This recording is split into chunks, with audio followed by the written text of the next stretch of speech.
आज मी घेऊन आले आहे सर्दी खोकल्यावरती, सांध्यावरती हाडे ठिसूळ होत असले तर त्याच्यावरती एकदम रामबाण उपाय म्हणजे मटणाची उकड, मटणाचे सूप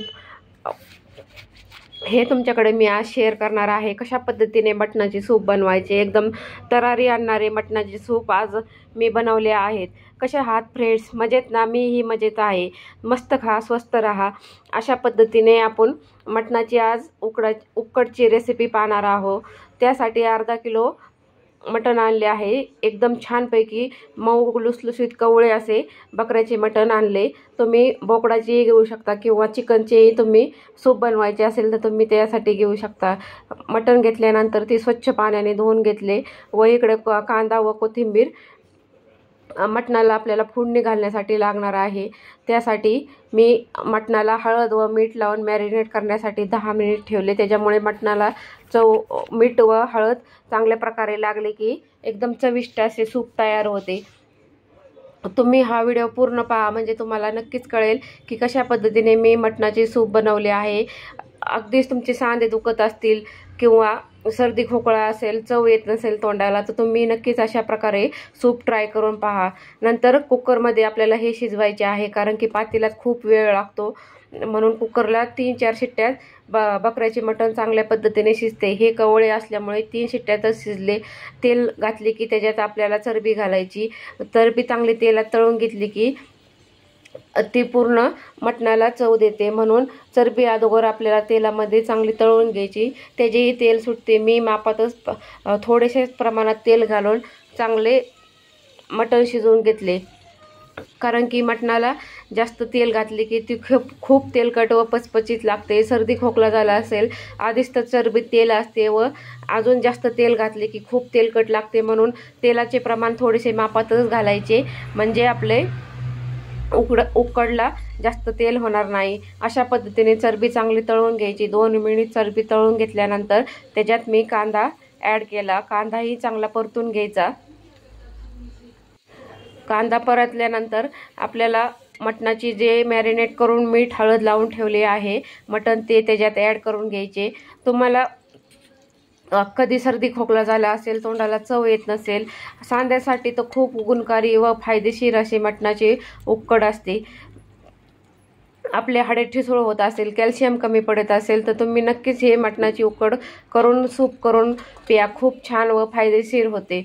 ही मटणाची उकड खाल्ल्याने एकदम जिभेलाही चव येते व खायलाही खूप रुचकर लागते। तुम्ही नक्कीच ही रेसिपी ट्राय करून पहा। व्हिडिओ कसा वाटला तेही मला कमेंट बॉक्समध्ये सांगा। मटण टाकल्यानंतर त्याच्यावरती खूप सारी कोथिंबीर घातली, त्याच्यामुळे मटणाला छानपैकी रंगसंगत येते, म्हणून कोथिंबीरही घालणे खूप आवश्यक असते। कोणत्याही भाजीमध्ये कोथिंबीर नसली तर ते थोडेसे वेगळेच दिसते। अशा पद्धतीने चांगले 5 मिनिट मी तेलामध्ये हे मटण परतून घेतले म्हणजे आपले मटण स्टीम होण्यासाठी चांगले चवदार व रुचकर लागते। नंतर ह्या स्टेजला आपल्याला कुकरवरती झाकण ठेवून त्याच्यावरती 1 तांब्या पाणी घालायचा। अर्धा किलो मटणासाठी 1.5 तांब्या पाण्याचा वापर करा, म्हणजे सूप जास्त प्रमाणात झाले की तुम्हाला प्यायलाही मजा येईल। हे पहा 5 मिनिट अशा पद्धतीने झाकून ठेवल्यानंतर आपले जे मटण आहे त्याला पाणी सुटले व वरचे पाणीही कोमट झाले। आपल्याला थंड पाण्याचा इथे वापर करायचा नाही। कोमट पाणी आपल्याला मटणाच्या उकडमध्ये घालून छानपैकी सूप बनवायचे आहे। नंतर हे सर्व एकत्र करून जे पाणी कोमट झाले आहे ते ह्याच्यात ॲड करून घेतले व 3 शिट्ट्या घेऊन मस्तपैकी आपली उकड तयार होते। तुम्ही नक्कीच माझा व्हिडिओ पूर्ण पहा म्हणजे तुम्हाला कळेल की कशा पद्धतीने उकड बनवायची आहे। एकदम फायदेशीर अशी मटणाची उकड।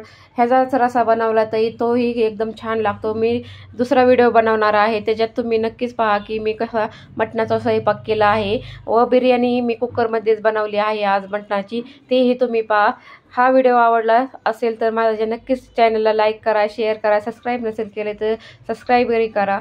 नंतर अशा पद्धतीने पाणी घालून सर्व मिक्स करून घेतले व झाकण लावून 3 शिट्ट्या घेतल्या। छानपैकी आपली मटणाची उकड तयार होते। अशा पद्धतीने सर्व मटण मिक्स करून पाण्याला उकळी आल्यानंतर झाकण लावून 3 शिट्ट्या घ्यायच्या व मस्तपैकी कुकर थंड झाल्यानंतर पहा मटणाची उकड कशी शिजून तयार झाली आहे. एकदम मऊ कवळे लुसलुशीत बकऱ्याचे मटण असल्यामुळे शिजायलाही त्रास झाला नाही. एकदम झटपट शिजले. नंतर काय घ्यायचं डिश, तुम्ही भातावरही सूप खाऊ शकता किंवा अशी कोरडे पेले तरी चालते. एकदम छान व मस्तपैकी सूप तयार झालते. मिस्टरांना तर हे खूप आवडते म्हणून त्यांना अगोदर सर्वप्रथम त्यांना देऊन नंतर आम्ही बाकीच्यांनी सूपचं एन्जॉय केले. कसा वाटला व्हिडिओ मला नक्कीच कमेंट बॉक्समध्ये सांगा. सूपची रेसिपी, माझे मटणाच्या सूपची रेसिपी कशी वाटली तेही सांगा. पहा किती छानपैकी आपले मटणाचे सूप तयार झाले आहे. तुम्ही नक्कीच ही रेसिपी ट्राय करा व कसा वाटला व्हिडिओ तेही सांगा. व्हिडिओ पाहिल्याबद्दल धन्यवाद. आणि तेवढे चॅनलला सबस्क्राईब नसेल केले तर सबस्क्राईबही करून जा. आणि स्वस्त खा, मस्त राहा. असे हेल्दी खाल्ले की कोणचे आजार जडत नाही किंवा आपल्या अंगात कमजोरी असेल तर नक्कीच तुम्ही रेसिपी ट्राय करून पहा. एकदम छानपैकी आपले मटण तयार झाले.